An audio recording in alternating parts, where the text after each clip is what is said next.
Again, we talked about solo or guests. Is this going to be an in-person or a virtual call? You very well could have the person in your organization just sit with you at your computer with a microphone and conduct the podcast right then and there.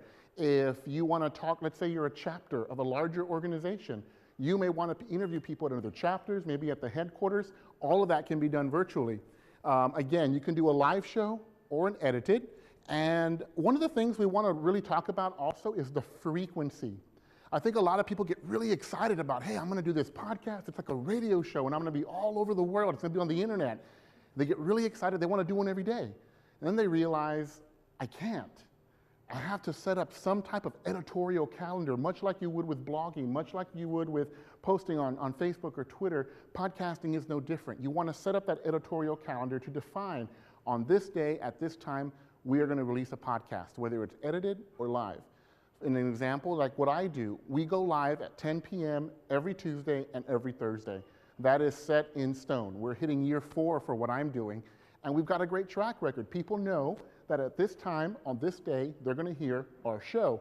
That's the type of frequency you want to eventually establish. It may not be that way when you first start out, but once you get your groove and once you're in that motion, you can definitely start to define when and where you want to do your podcast. So again, where to submit your podcast. That's going to be really key because you need to determine what channels you are going to market this. One of the things I always talk to people about when we start defining social media strategy is you don't want to say the same thing on all your channels. Ultimately, why is someone going to follow you on your multiple channels if all you're doing is putting out the same thing? So where are you going to house this podcast? There's a couple of unique things you can actually do with the podcast. Like I said earlier, if you use a platform that has a widget, it will automatically save your audio recording onto that widget. You could place that on your website. You could put it on your Facebook page. You could put it in a variety of places. If you're going to self-record your podcast, the iTunes store is extremely popular. There are instructions. There'll actually be a link in here, and I know the presentation's not on here, but I'm actually going to share it with the Action Camp organizers, and they will make sure to disseminate. And it's going to have links on there. You can actually go to a how-to page, and it will walk you through how to set up your podcast into the iTunes store and actually make it searchable for people to find. You also want to decide whether your podcast is going to be free, whether it's going to be ad-supported. It's going to be really important for you all. A lot of podcasts out there, especially when they start to gain momentum, get a tremendous amount of traction, enough to attract advertisers. Is that something you and your organization are interested in doing? It's a great way to make revenue, but is it going to speak to your mission? Is it going to speak to your audience? Do you think that's going to turn off your audience? So you really need to define, am I going to take on sponsors? I know with our show, we've taken on sponsors a couple of times, and we have to be very, very upfront about it. So normally at the beginning of the podcast, when we're doing the intro, we'll say something along the lines of, this episode has been brought to you by, and then maybe somewhere in the in-between or the middle part, we'll throw out almost like an infomercial type 15, 20-second message about the sponsor, and then we do the show. It hasn't necessarily detracted our audience, but you got to keep that in mind. While the revenue might be great and you may get a ton of traction, is it something your audience is going to feel responsive to? So planning your episode, you have an idea, you already have an organization that you're a part of, you already have the stories and the people that you're going to tap into. You need to identify how you're going to tackle this. You know, are you going to start with volunteers? Are you going to mix it up a little bit? Are you going to talk to the executive director? Maybe your board members would be interested in becoming a part of this. It's always an interesting thing too. I actually used to work for a couple of nonprofits in the last 10 years. My wife comes working in nonprofit for the last 13 years. And sometimes getting board involvement can be really, really difficult. But one of the things we've also learned too, especially me, I took a lot of communication courses at St. Mary's, that was actually my major, is that everybody loves to talk about themselves. So that's really the key into getting your board of directors to talk about themselves, what they do, and at the same time promote the organization. So a couple of nonprofits that I've actually worked with and counseled, I've actually encouraged them to get their board members on board because that's really going to be the way to get a lot of attention, especially if you have high-profile board members, but at the same time, it's a way to get them involved because sometimes they can be very distant and not as involved as you'd like. So you're going to want to plan that out. You want to sit with them. You want to maybe even coach them a little bit. You might want to give them a list of questions that you're going to ask them, whether it's a volunteer, a board member, one of your coworkers. Get them comfortable with the idea of what you're going to be doing, because nothing is worse than being the deer in headlights, whether it's on camera or on audio. You have these uncomfortable long pauses. Nobody really knows where to go, and chances are you're going to start overlapping, talking over each other. We really want to be careful with that. So it's not a bad idea to create yourself a short outline. When we do our show, for example, we actually have a standard 5 to 7 questions based upon the industry or topic that we're covering. And we've been doing it for 4 years, and we still rely very heavily on this script, per se. And we always like to give the questions ahead of time to the person we're asking, because it makes them a little more comfortable with how they're going to respond. So that's going to be very key, is opening that line of communication. And where are you going to put these show notes? The great thing about show notes is if you put them on your blog, for example, let's say you're going to house your podcast on your blog, and you're not really sure what to write. You type a description very quickly. These show notes can actually serve in the searchability of your actual podcast. So if you have very specific questions to a very specific industry, you're going to put that underneath that audio file, and that's going to be the text within your blog post. Your questions, who you're talking to, maybe you want to link out to them. If they have a LinkedIn profile, link to that. If they have a Twitter account, make sure you share that with your audience, because all of that text is really going to help define the searchability of that particular podcast, because you don't know that the person that you're interviewing might be a highly sought after individual. If that person's name gets typed into Google, your podcast might come up because it was included in the text when you described the actual audio file. So you want to keep things like that in mind.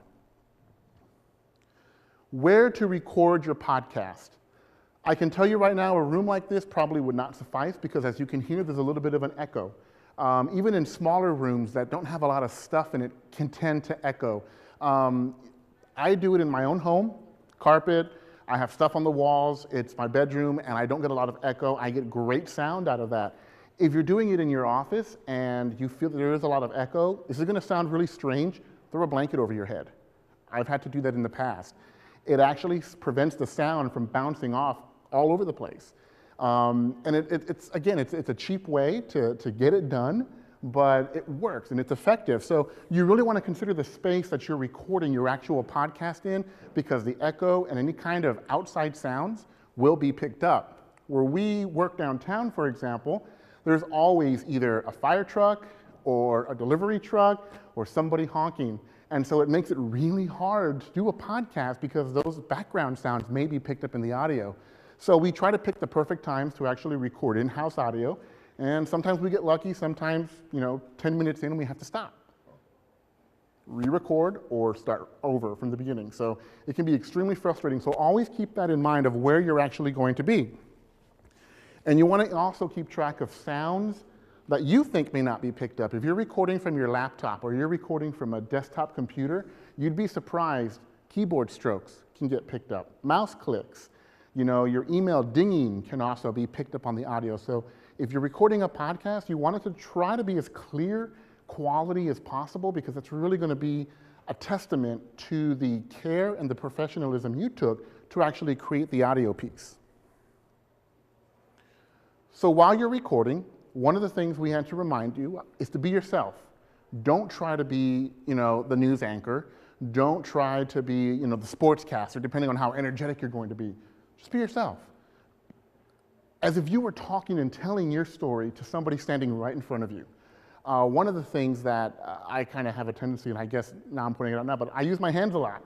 And so even when I'm talking on the microphone, nobody can see me. We're not recording audio, but I am constantly it's a part of my character, it's a part of who I am. So I'm animated when I'm talking. And a lot of people say, hey, that comes across in your audio. Well, if they could see me, I would look strange just moving my hands, talking into a microphone, but that's kind of the expressive nature I have. So be yourself. It will come across in the audio. Secondly, have water nearby. Especially if you're starting out for the first time, your throat can get dry very fast, especially if you're nervous. Just simple rule, just have water nearby. Multiple takes are fine. Don't get frustrated if you start out and you realize, man, this is not what I wanted. This isn't what I wanted to do. This is not how I want it to sound like. I sound horrible. It's okay. Multiple takes are fine. Get comfortable with it. I even myself will do several test takes prior to even doing the show, just to kind of get my rhythm, kind of get my flow going. It's okay to do that. Get comfortable. Over time, you won't have to do as many takes, so to speak, prior to the show. You're just ready to go right into it, and it's going to be a level of comfort for you. Don't be afraid to outline, as I mentioned before. And again, be animated, be engaged, because that message is going to come across to your audience. So you don't want to bore them. You want to make sure that they really feel that you're passionate about your message. Okay, so one of the things that we all know athletes do is that whenever they are done with a game, they're probably watching the footage afterwards. They're watching the footage to see, what could we have done better? What did we do great? What do we need to practice on? I think that comes very pertinent when you're doing an audio podcast, especially if you've never done it before. Once you're done, listen to it multiple times. Try to find out and key in on areas where you can improve, where you did a great job, where you establish great rapport with the person you're interviewing. Because those little things are actually going to be very important as you continue to develop yourself as a podcaster. You definitely want to key in on those, so don't be afraid to listen to the audio over and over again. Have other people critique the audio, people that you trust, that know you, and get them to kind of give you feedback on the way they feel or how they felt when they heard your audio. A lot of the podcasting tools that I'm going to talk about give you an opportunity to upload an audio intro and an audio outro, almost like a real radio show. I think that's going to lend itself again to the professionalism of your podcast.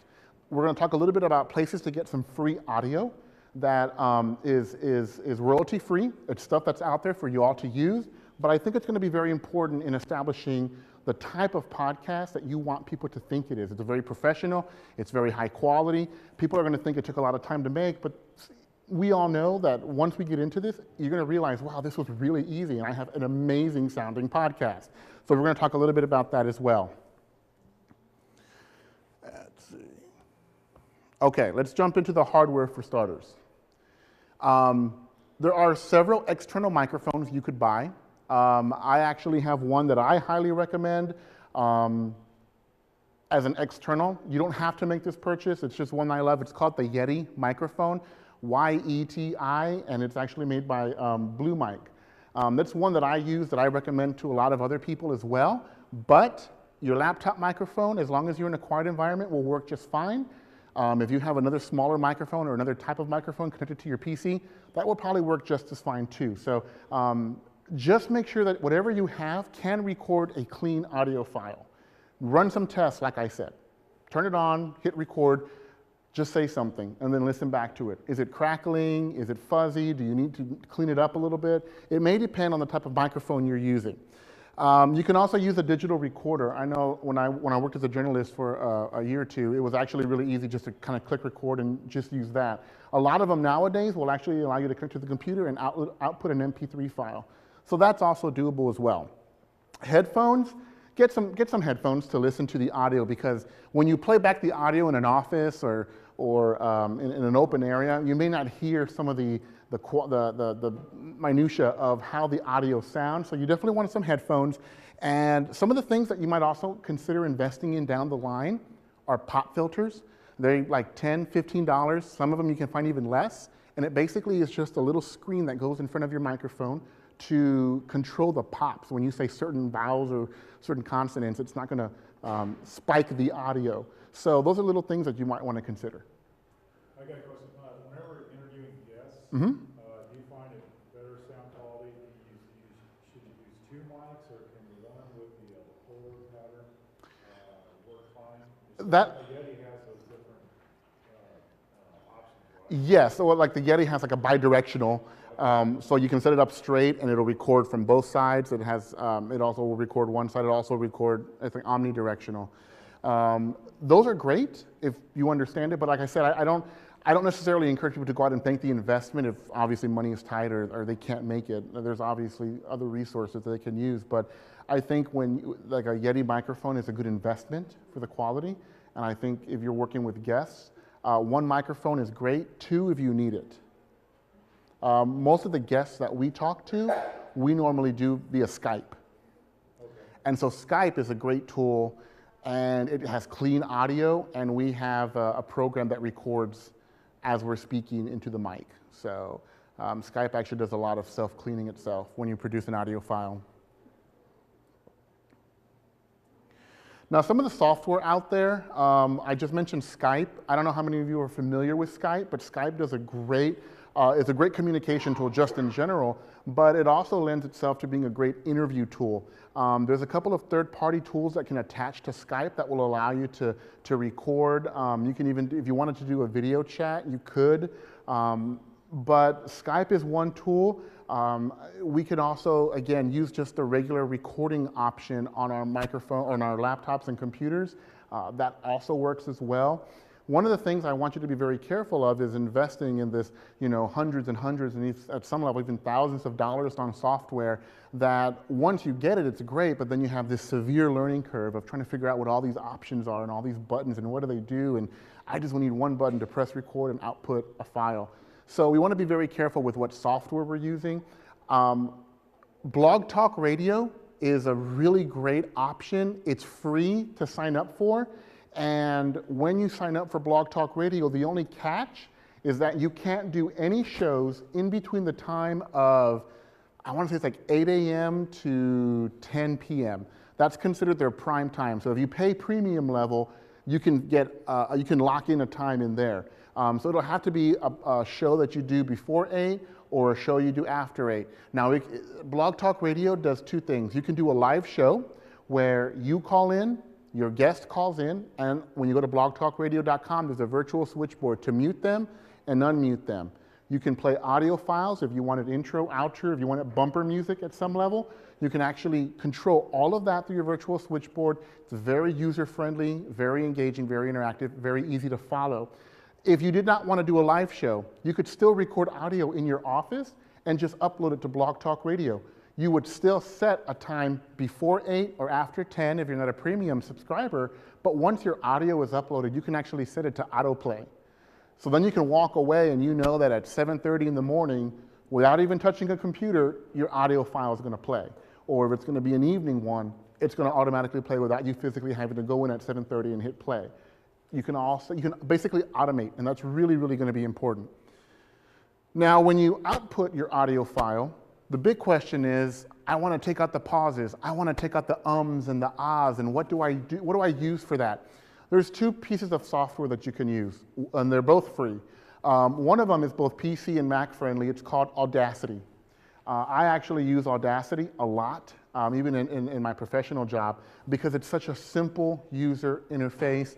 It allows you to listen to audio. It allows you to take your mouse and just highlight audio pieces and hit a little scissor icon, click. It cuts, it'll clip out anything you don't want, and it'll automatically merge the audio file. So you're not having to go in there and do very intense and very comprehensive editing. It's very simple to use. The second one, if you happen to be on a Mac, is GarageBand. GarageBand lends itself to great podcasts because it actually has a podcasting option.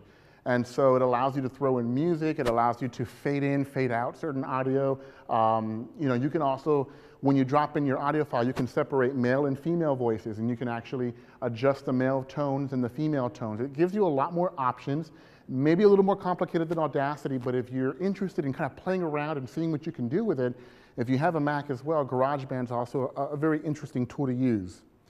And one of the things that I think we're all really familiar with is when we watch TV, sometimes commercials tend to be louder than the actual show we're watching. The audio levels are skewed somehow. There's actually a free application out there called Levelator. It's at Level, L-E-V-E-L, and A-T-O-R. Levelator is a free tool. If you're talking to somebody or interviewing somebody who, even just on your own phone or in person, you're hearing that their voice is spiking, it's really, really loud. Compared to yours, Levelator will actually level out the audio so that everything is heard, but you're not going to blow somebody's ears out if they have their headphones on and they're listening to your podcast. We talked about audio. Nobody here wants to be a pirate. So there's actually two places that I will recommend you to at least start searching for some audio pieces. The first one is PodSafe Audio. PodSafeAudio.com, I believe, is a URL. That's a really great place for royalty-free music. Secondly, it's going to be Music Alley. Music Alley is another place, and I think it has a substantial amount of music on there. And this is music that people have created. They've thrown it on there for people to use. The one thing I will recommend is that at the end of your show, you can actually just say something like "music provided by," and then just give credit. I think you know, providing that really is going to go a long way, because even though it's not required, I think it's just good etiquette to at least give credit where credit is due. So those are the two places, excuse me, that you definitely want to look for audio pieces. Go ahead. Can you use that music in other avenues? Yes, yes. You could use it for video. You could use it live if you wanted an intro to a guest speaker. Like, and the audio files will range in size. Some are 5 to 10 seconds. You may find one that runs 3 minutes and 50 seconds. You may just want a piece of that 3-minute and 50-second audio piece. So yeah, it's free for anything. It's just called PodSafe Alley because that's really where like music was going at the time, but you can use it for anything. I've used it for video as well. Okay, so I wanted to run a quick example by you. I just happen to have an iPhone, but I think it actually will work on both an Android and a BlackBerry. There is an application out there called Cinch, C-I-N-C-H. It is actually like a subsidiary of Blog Talk Radio. It's their mobile platform for capturing audio podcasts. Now, I went to South by Southwest the last 2 years, and this has probably been one of the most effective tools that I've utilized going to these major conferences, because you know, it's one thing to talk to somebody, one of the panelists, one of the speakers, and go back and then, you know, have to think about what they said, type it out, create a blog piece. Maybe you're going to write something on your Facebook, something on Twitter, and then, you know, it's great, but it doesn't carry the weight sometimes that you really would like it to have. So having your mobile phone, chances are we all have it on us, being able to go up to them and, you know, you launch Cinch, and so it starts to launch, and then it's basically, it gives you one button to press. And the one button to press is a big record button in the center.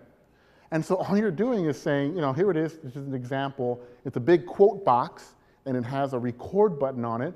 And as soon as you hit record, it gives you a countdown, 3, 2, 1. And you're like, hi, I'm Louis Sandoval, and I'm here at Action Camp San Antonio doing a presentation on Podcasting 101.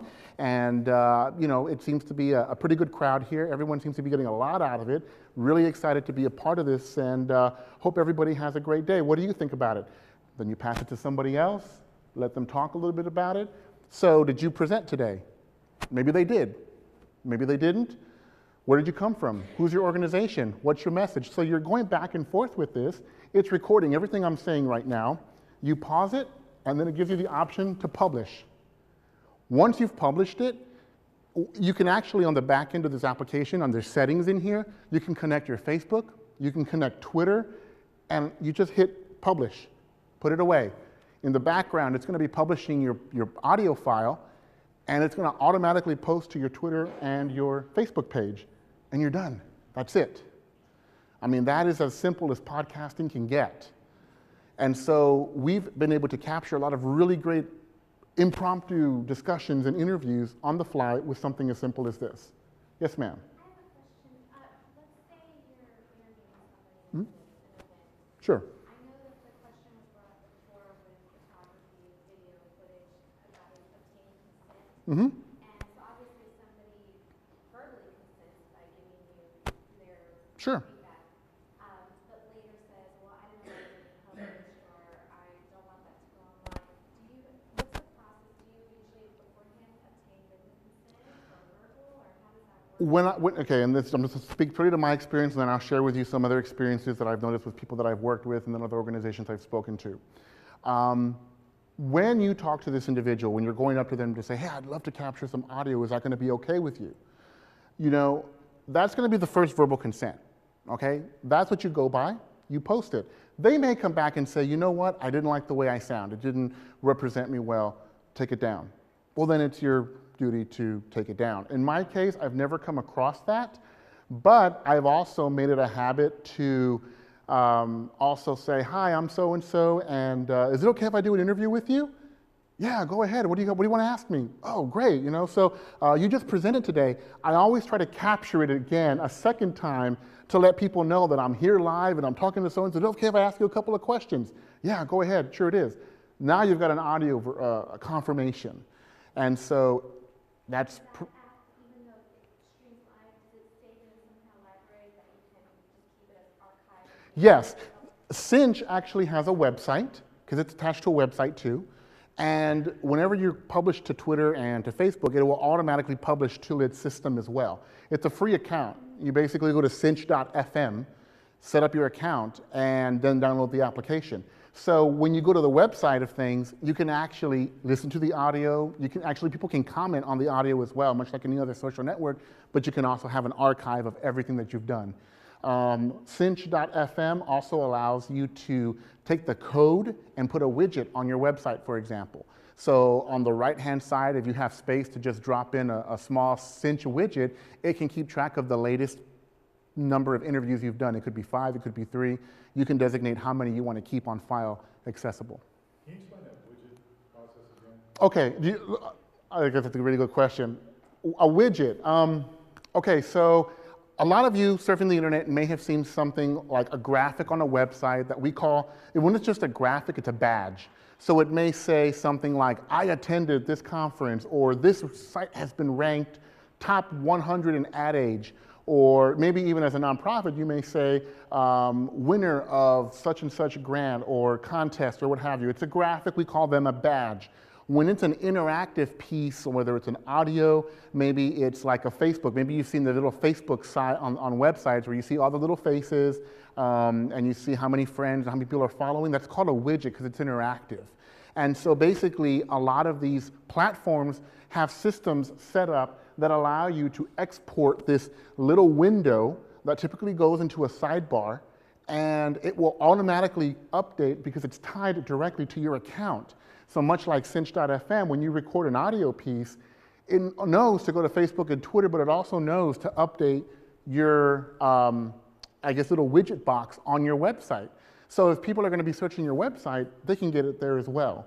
So that's technically the idea. It's basically a small window into the actual platform on your website. Okay, but to actually post it, you said Cinch does it automatically for you, but you don't use that. You have to take a URL. When you go to the website, when Cinch.fm, there's a place where it says, I'd like to place a widget on my, and they use the word widget, and it gives you different designs. You may want something very specific, and then they give you 3 or 4 options. What you do is you basically, I don't know how, a lot of us who have websites probably have somebody who works on them or upkeeps them at some level, but it basically just gives you code and it tells you where to put it. So you would just copy and paste the code, paste that onto your site, hit save, refresh your page, and the widget will appear. Then it's there on your website. And that's kind of in the simple form of explanation on how to get the widget onto your website. But again, ultimately, what's great about that is the widget allows you multiple variations. You could actually just put the widget on the right-hand bar. It'll keep track of all your podcasts. Or you can also get a per episode widget that could be put into a blog post. So if you go into blogs and you're constantly writing something, you could create the audio piece, go to the Cinch website and just capture that one audio file. It'll be placed into what we call a widget, and you can actually just drop the code into your blog. So that when they click to read that one particular blog post, all they're hearing is that one audio file. And then you can have a description underneath of the conference you attended or why you chose to interview this person. And they can listen to the audio straight from your website as well.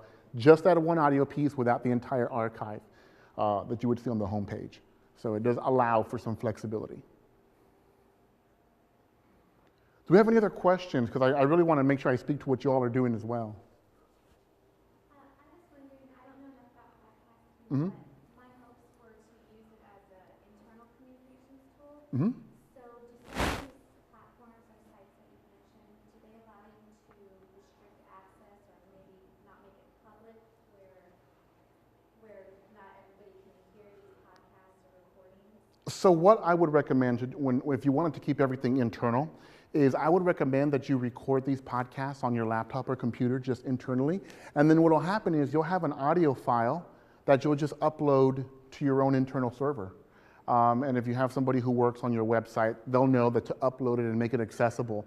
I've seen hospital systems use podcasting as an internal, like, professional development, awareness tool, things, changes in policy and things like that. It was only housed internally, so that's definitely an option to utilize it, but I definitely wouldn't publish it on a public platform.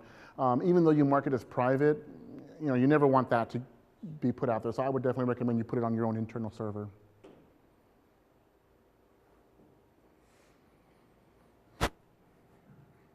Any other questions or thoughts? So you guys, if you guys are considering doing a podcast, do you already have a user base to tap into? I know we mentioned volunteers, we mentioned, staff, we mentioned, if you guys are a chapter, maybe you can tap into other chapters and the larger organization as a whole. Those are always really great resources. I will tell you a couple of really cool things you can do. One of the things I love to talk to clients about is how to diversify their media, because just because it's a podcast, people are like, well, it's a podcast, but I really want more people to see it. How can I get more bang for my buck, so to speak, having created this audio podcast? There's a couple of tricks of the trade out there that I think are really cool. There are, and offhand, again, when I send this to the organizers, there'll be links to this, but there's a tool out there, now that I'm thinking about it, that will actually transcribe your audio file. So maybe you want a transcription. You want the audio file, now you have a text file of the interview, of the discussion. That's also really good to post on your website if somebody just wants to read it. There's also a way to get audio into video. One of the ways I've done it, and I'm going to speak purely from a Mac perspective, but I know PCs have equivalents as well. I use iMovie a lot, and I'm sure there's a PC equivalent to a very easy video editor. But one of the things I do is I basically just take my audio file into the video editor, and I just start dropping in pictures related to the event. So for example, if I'm doing a South by Southwest podcast, I may have taken 100 pictures at this event. So while the audio is playing, I want pictures to show up. And then I just simply export that file as a video and upload to YouTube. It's still a podcast because it's audio, but I've given it some visual perspective now because I've added photos. So that's another really good way to get more bang from your buck and actually probably get a unique audience. Because now you've taken your audio file, which traditionally could not go on YouTube unless there was some kind of visual complement to it, and now it has its own searchability within YouTube. So if somebody's searching very specific information for your topic on YouTube, they may be looking for a video, but they'll come across your audio and think the description of the audio is very important to them and it speaks to exactly what they're looking for. So I always try to find ways to help organizations and clients. They say, I have a blog, what can I do with it? I did a post. Well, have you shared it on social bookmarking sites? Have you put it here? Have you put it there? I've done a podcast and it's just an audio file. Well, have you put it on the iTunes store? Have you put it on YouTube? And I talk to them about ways they can do that, because sometimes we tend to think of the way we created media as a very limiting format. It's just text. I don't know what to do with it. It's just an audio, or it's just a video, and I want it to be over here, but they don't upload videos. There's always ways to do it. It just takes a little bit of thinking outside the box and understanding how the tools complement each other. Because sometimes as an individual tool, it doesn't lend itself to any type of idea, but finding the ways they overlap and they can work together is very key in how you can get your message out there. What was that transcribing tool? I'm going to put that in the presentation when I send it to the offhand. I don't know, but you can actually type in like a free audio transcription tool in Google. I think it's like the first, second, or third one on there when you do a search. But I'm definitely going to include it in the presentation.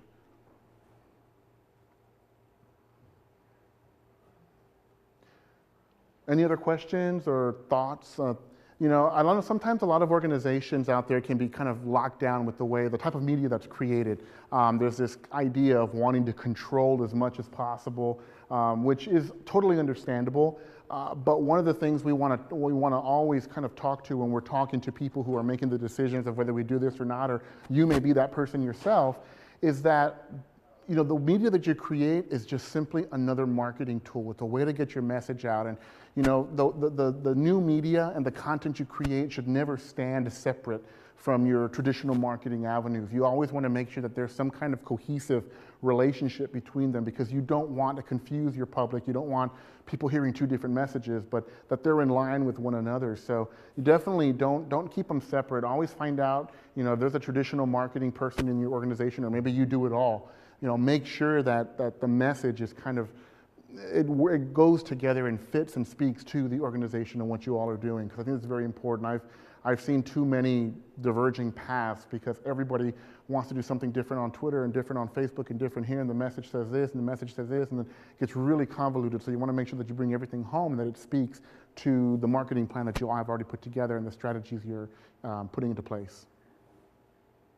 I'm totally new to podcasting. Okay. Is there a best practice as far as length of podcast So, that you want to share? yeah, well, I think that a key time frame, if you want somebody to digest it in one sitting, is probably anywhere from the 5 to 7 minute mark. 10 minutes might be the maximum you want. But as I stated earlier, if you're talking to somebody who has a very vital story to share, or their message is really strong, I wouldn't do anything more than 20, 30 minutes. And even at that, if you feel like your audience is only going to pick up tidbits of information, you might want to take that 20 to 30 minute and divide it up.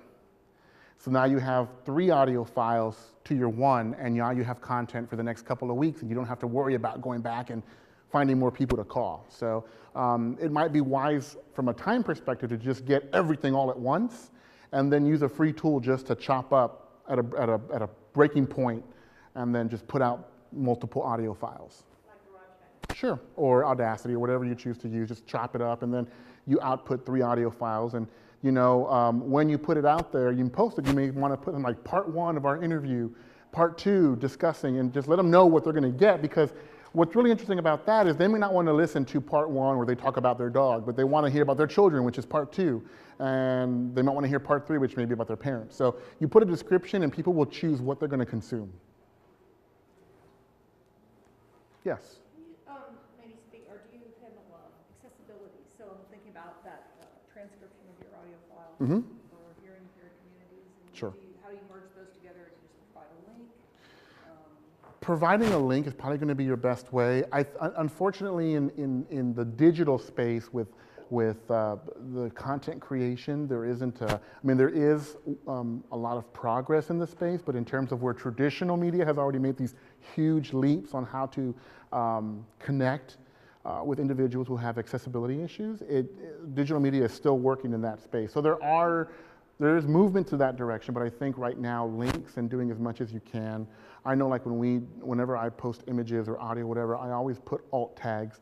So if somebody's visually impaired, at least it'll speak to them, and it'll always make sure that some form of communication is going out there. So, yes, sir. Okay, just to review how to share the podcast once it's produced. Yes. Okay, so you said you would use like iTunes, you mentioned Cinch. Yes. So how do you get it, like maybe on your website again? Okay. Like a computer program? Okay, so if you're recording it internally and you want to share it on your website, you would upload it. Let's say, okay, for example, the platform's going to be key. WordPress is very, very conducive to the sharing of media and the posting of media. So if you already happen to have a WordPress site, you would simply upload it to your server, and there is a plugin for WordPress called PowerPress. It's created by a company called Blueberry, not Berry, Burry. And what they allow you to do is once you upload your audio file to your server, you just simply take the path name, drop it into the plugin, and it'll pull all the information and post it on your website automatically. You don't have to do any kind of configuration. It's called PowerPress. And then I think the company that makes it's called Blueberry. And there's a lot of other podcasting plugins out there, but that's the one that I actually use a lot. So. That's what you basically is a plugin. Sure, exactly. That's effectively what you're looking for. All right. I guess that's it. Okay. What's that? Lunch. Oh, hey, everybody wants to eat. I'll be here if anybody wants to come up and ask questions. I can maybe give you some direction. Just let me know. Thanks.